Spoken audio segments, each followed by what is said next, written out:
pulim bo'lsa lekin o'zim bosib yuborardim. 3-2 sotuvga 2 etaj qilib yaxshi proyekt qilib qo'yishibdi. Ko'chalarni qaranglar, ko'chalar zo'r. Mana shu o'tgan joyimizni sotuvga chiqdi. Tupik ko'cha. Zangeta tumani Ahmad Yassaviy mahallasida joylashgan. Betonkadan где-то 600 metrcha kiriladi. Taxta bozorga yetmasdan hech qanaqa postlar yo'q.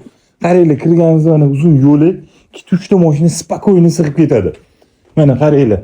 Bu yoqda mana bitta xona qilib qo'yilgan. Mana bu yoqda ikkinchi xona. Podvalda 2 ta xona bor. Tepada ikkinchi etajga chiqqanimizda 4 ta xona bor. Zo'r proyekt lekin narxi ham zo'r chiqyapti. To'g'rida qaranglar, mana bitta xona, bu yoqni koridor qilib qo'ysa, sanuzel vanna. Общий 8 sotuvli xonadon bo'lingan 3-2 sotuvini korobka qilib o'zligi uchun qurishgan ekan. Azgina pul zaril bo'layotganiga $125,000 ga beraveramiz deyishyapti. Azgina yana savdolashadigan joylari bor. Pastda raqamlar qoldiraman, aloqaga chiqaverasizlar.